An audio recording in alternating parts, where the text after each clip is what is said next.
ఈవైటీవీ news కు స్వాగతం. ముందుగా హెడ్లైన్స్. పెరుగుతున్న కోవిడ్ కేసులపై కేంద్ర ఆరోగ్య శాఖ అలర్ట్.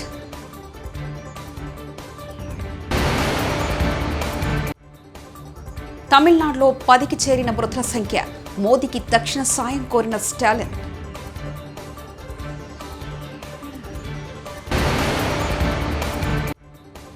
పోచంపల్లి చేనేత వస్త్రాలను చూస్తే సంతోషం కలిగింది. ద్రౌపది ముర్ము.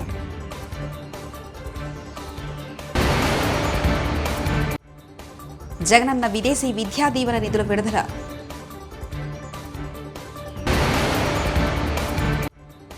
విశాఖ ఎయిర్పోర్ట్లో చంద్రబాబుకు ఘన స్వాగతం.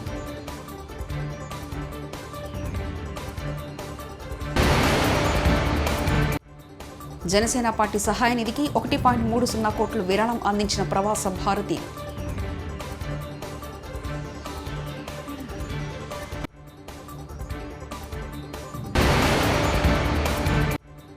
మొదటిసారి ఒకే వేదికపై చంద్రబాబు, పవన్ కళ్యాణ్.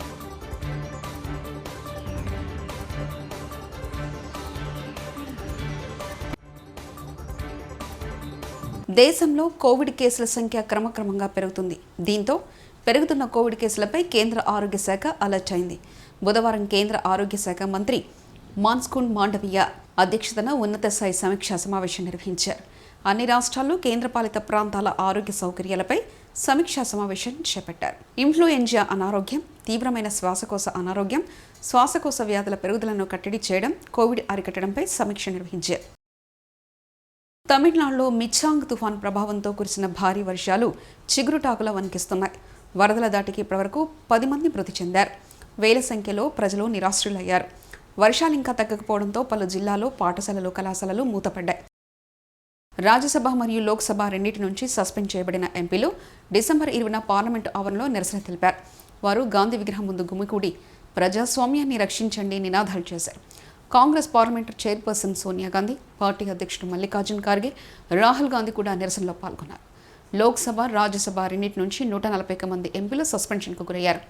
ఇటీవల పార్లమెంట్లో శాంతి భద్రతల లోపంపై చర్చ జరగాలని ప్రతిపక్షాలు డిమాండ్ చేస్తున్నాయి.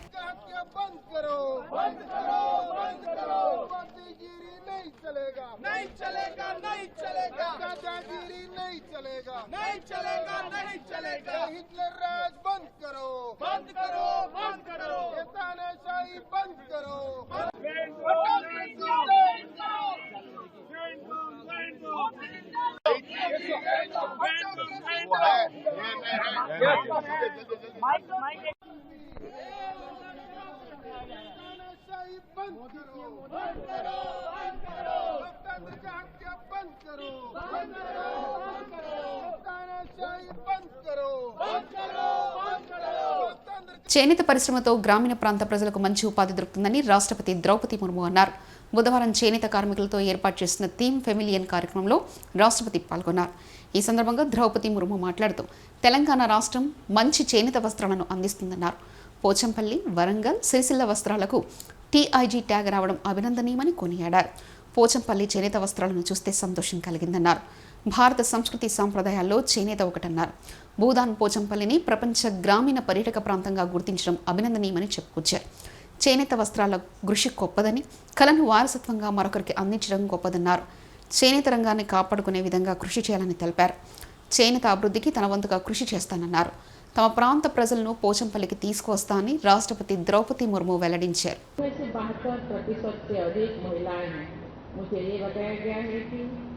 हैंडलूम सेक्टर में काम करने वालों में से 68% लोग अनुसूचित जाति, जनजाति और पिछले वर्ष के आते हैं.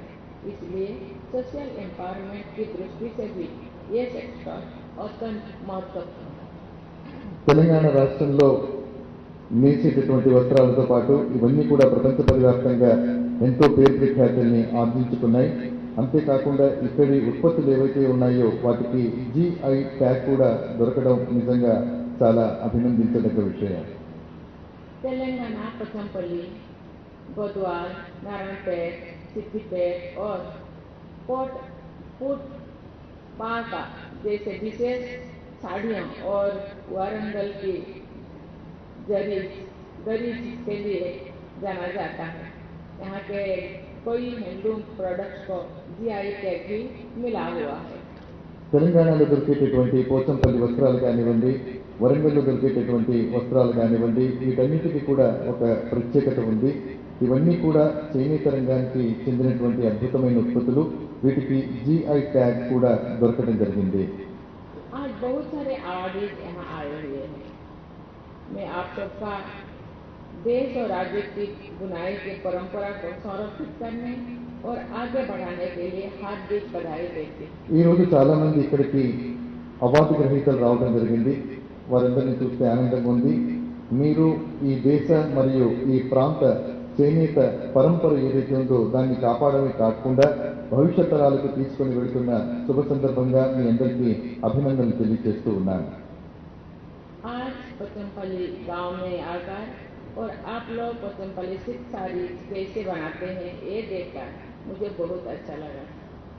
ये अनोखा वेविंग स्टाइल भारत की वेविंग हेरिटेज का हिस्सा है। ఈ రోజు పోచంపల్లి ప్రాంతానికి వచ్చి మీ అందరూ ఏ రకంగా పోచంపల్లి చీరలు నేస్తున్నారు అనేటటువంటిది చూసిన తర్వాత నాకు చాలా ఆనందం కలిగింది. ఇది ఒక విభిన్నమైనటువంటి చేనేత కళ. ఇది భారతీయ సంస్కృతి సాంప్రదాయంలో ఒక భాగం. ये बहुत ही प्रसन्नता का विषय है कि UNWTO ने 2021 में पोचमपल्ली गांव को दुनिया के बेस्ट टूरिज्म विलेज से एक घोषणा किया था। मैं इस विषय उपलब्धि के लिए आपको बधाई देती हूँ और आपकी सराहना करती हूँ। ఇది చాలా ఆనందించదగ్గ విషయం. UNWTO United Nations World Tourism Organisation 2021 సంవత్సరంలో పోచంపల్లి ప్రాంతాన్ని ప్రపంచంలోనే ఒక ఉన్నతమైనటువంటి పర్యాటక గ్రామంగా ప్రస్తుతించడమే కాకుండా ప్రకటించింది. అదేవిధంగా ఈ అద్భుతమైనటువంటి అవకాశాన్ని అందిపుచ్చుకున్న మీ అందరికీ నేను అభినందనలు తెలియజేస్తున్నాను. మీ అందరినీ మనస్ఫూర్తిగా అభినందిస్తూ ఉన్నాను. मुझे ये जानकर खुशी हुई है कि समर्थ योजना के अंतर्गत विभाग को स्किल ट्रेनिंग और वित्तीय सहायता दी जाती है। मुझे बताया गया है कि यहाँ के विभाग केंद्र सरकार की अन्य योजनाओं का लाभ भी उठा रहे हैं। Scheme for capacity building in textile sector అనేటటువంటి దీని ద్వారా మీరంతా లబ్ధి పొందుతున్నారనేటటువంటి విషయాన్ని తెలుసుకున్న తర్వాత నాకు చాలా ఆనందం వేసింది. అంతేకాకుండా మీ నైపుణ్యాన్ని మెరుగుపరుచుకోవడం కోసం మీరు ప్రభుత్వం అందిస్తున్నటువంటి ప్రతి పథకాన్ని అందిపుచ్చుకుంటున్నారు. అదేవిధంగా జగనన్న విదేశీ విద్యా దీవెన కార్యక్రమానికి సివిల్స్ పురస్కారం కార్యక్రమానికి ముఖ్యమంత్రి జగన్ బుధవారం నిధులను విడుదల చేశారు. ఈ సందర్భంగా సీఎం మాట్లాడుతూ మంచి యూనివర్సిటీలో సీటు పొందితే ఫీజు ఎంతైనా ప్రభుత్వం భరిస్తుందన్నారు. ఈ ఏడాది 51 మందికి అడ్మిషన్లు ఇస్తున్నారని 41.59 కోట్ల ఫీజులు ఇప్పుడు చెల్లిస్తున్నామని తెలిపారు. రాష్ట్ర ప్రభుత్వం ద్వారా లబ్ధి పొందిన ఈ సహాయాన్ని మర్చిపోకుండా తిరిగి రాష్ట్రానికి కంట్రిబ్యూట్ చేయాలన్నారు. 408 మందికి నేడు ప్రభుత్వ సాయం అందిస్తుందన్నారు. IAS, IPSలు కావాలని యువత కలలు కంటుందని దీనికి కూడా మరో కార్యక్రమం ప్రారంభిస్తున్నామన్నారు. ఎవరైనా ప్రిలిమ్స్ పాస్ అయితే ₹1,00,000, మెయిన్స్కి వెళ్తే ₹1,00,000 ఇస్తామన్నారు. 95 మందికి సివిల్స్ ప్రోత్సాహం ప్రిలిమ్స్ కింద ₹1,00,000, 11 మందికి మెయిన్స్ క్లియర్ చేసిన వారికి ₹1,00,000 అందిస్తున్నామన్నారు. గత ప్రభుత్వం ఎల్లయ్య, పుల్లయ్య కాలేజీలకు విద్యార్థులను పంపించారన్నారు. అందుకే స్కీమ్లలో మార్పులు చేర్పులు చేశామని సీఎం జగన్ వెల్లడించారు. SC, ST, BC మైనారిటీకి సంబంధించిన పేద వర్గాలకు సంబంధించిన వాళ్ళు ఎవరైనా ఉన్నా 1,25,00,000 దాకా వాళ్ళకు తోడుగా నిలబడే కార్యక్రమం. మిగిలిన వాళ్ళ ఎవరికైనా కూడా ₹1,00,00,000 వరకు తోడుగా నిలబడే కార్యక్రమం, which almost covers the entirety of the total fees cover అవుతుంది. సరే గమనిస్తే ఈ సంవత్సరం ఈ స్ప్రింగ్ ఇంటేక్లో దాదాపుగా 51 మందికి కొత్తగా అడ్మిషన్లు రావడం జరిగింది. వారికి ఫీజులు ఈ కార్యక్రమం ద్వారా ఆల్మోస్ట్ 9.5 కోటి వాళ్లకు ఇవ్వడం జరుగుతూ ఉంది. ఇదొకటే కాకుండా విదేశాల్లో ఉన్నత విద్య కోసం ఇప్పటిదాకా చదువుతా ఉన్న 408 మంది పిల్లలు కూడా ఎవరైతే చదువుతా ఉన్నారో వాళ్ళకి ఈ సీజన్కు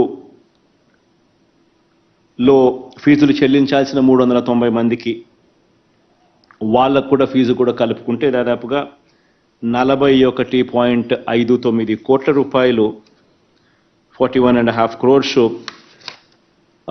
ఇవ్వడం కూడా ఈ సందర్భంగా జరుగుతూ ఉంది. దాదాపుగా 107 కోట్ల రూపాయలు ఈ 408 మంది పిల్లల కోసం ఖర్చు చేస్తూ ఉన్నాం ఈ పథకం పెట్టినప్పటి నుంచి సోఫార్. కానీ ఈ పథకం ఎంత సాటిస్ఫాక్షన్ ఇస్తుంది అని అంటే కారణం ఏంటంటే ఇది ఆస్పిరేషన్. మిమ్మల్ని చూసి మిగిలిన వాళ్ళు కూడా ఇన్స్పైర్ అయ్యి మిగిలిన వాళ్ళు కూడా ఇదే మాదిరిగా ఈ టాప్ యూనివర్సిటీస్లో సీట్ తెచ్చుకొని టాప్ కాలేజెస్లో సీట్ తెచ్చుకొని మీ తలరాతలు మారడానికి ఉపయోగపడమే కాకుండా అట్ సమ్ స్టేజ్ ఎక్కడో ఒక చోట మీరు కెరియర్లో మీరు గొప్పగా ఎదిగిన తర్వాత పెరిగిన తర్వాత. బిగ్ బాస్ షోపై తెలంగాణ మానవ హక్కుల కమిషన్కు ఫిర్యాదు అందింది. బిగ్ బాస్ షోపై సమగ్ర దర్యాప్తు చేయాలని హైకోర్టు న్యాయవాది అరుణ్ హెచ్ఆర్సీకి ఫిర్యాదు చేశారు. బిగ్ బాస్ షో అనేది ప్రజలపై తీవ్ర ప్రభావం చూపుతుందన్నారు. బిగ్ బాస్ షో ముగిసిన తర్వాత అన్నపూర్ణ స్టూడియో వద్ద చేసిన వీరంగం అంతా ఇంతా కాదన్నారు. జరిగిన గొడవలపై 2 కేసులు నమోదయ్యాయని, కానీ ఎక్కడ హీరో నాగార్జున పేరు లేదన్నారు. హీరో నాగార్జునను బాధ్యులు చేయాలని డిమాండ్ చేశారు. ఆర్టీసీ బస్సులు, కార్లు ధ్వంసయ్యాయని, హీరో నాగార్జునపై కేసు నమోదు చేయాలన్నారు. ఇప్పటికే ఇదే విషయంపై హైకోర్టుకు లేఖ రాసినట్లు తెలిపారు. బిగ్ బాస్ నిర్వాహకులు నిర్లక్ష్యంగా వ్యవహరించారని, నాగార్జునను వెంటనే అరెస్ట్ చేయాలని హైకోర్టు న్యాయవాది అరుణ్ డిమాండ్ చేశారు. టీడీపీ అధినేత చంద్రబాబు విశాఖ చేరుకున్నారు. విజయనగరం జిల్లా పోలిపల్లిలో ఇవాళ సాయంత్రం జరిగే యువగలం నవశకం బహిరంగ సభలో పాల్గొనేందుకు బాలకృష్ణతో కలిసి బాబు విశాఖకు వచ్చారు. ఈ సందర్భంగా టీడీపీ అధినేతకు తనకు గౌరవ మాజీ శాసనసభ్యులు అరమిల్లి రాధాకృష్ణ పార్టీ శ్రేణులు ఘన స్వాగతం పలికారు. అటు మరి కాసేపట్లోనే జనసేన అధినేత పవన్ కళ్యాణ్ విశాఖకు చేరుకోనున్నారు.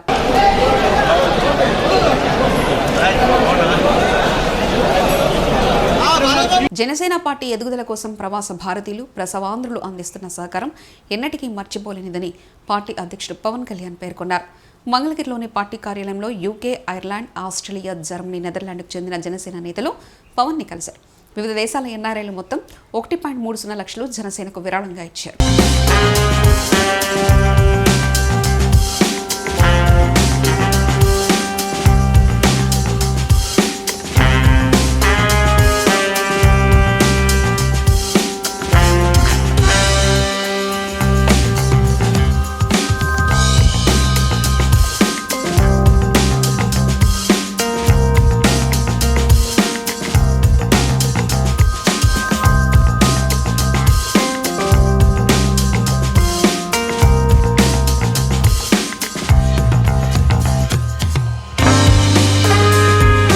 Money, it is your love and affection and your confidence and your emotion.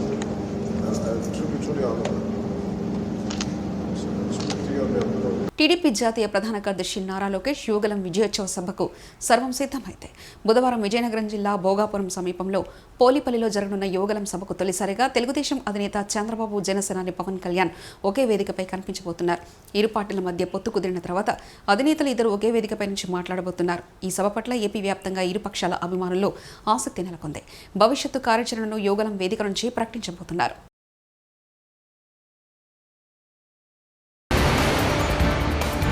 పెరుగుతున్న కోవిడ్ కేసులపై కేంద్ర ఆరోగ్య శాఖ అలర్ట్.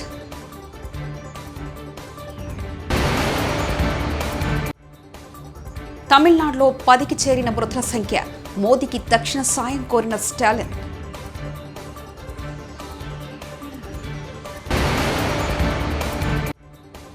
పోచంపల్లి చేనేత వస్త్రాలను చూస్తే సంతోషం కలిగింది ద్రౌపది ముర్ము.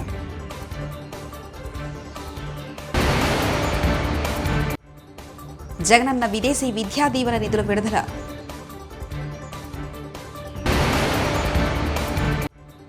విశాఖ ఎయిర్పోర్ట్లో చంద్రబాబుకు ఘన స్వాగతం.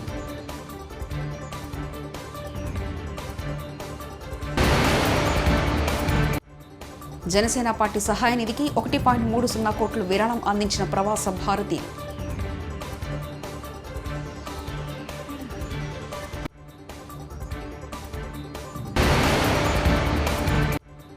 మొదటిసారి ఒకే వేదికపై చంద్రబాబు, పవన్ కళ్యాణ్.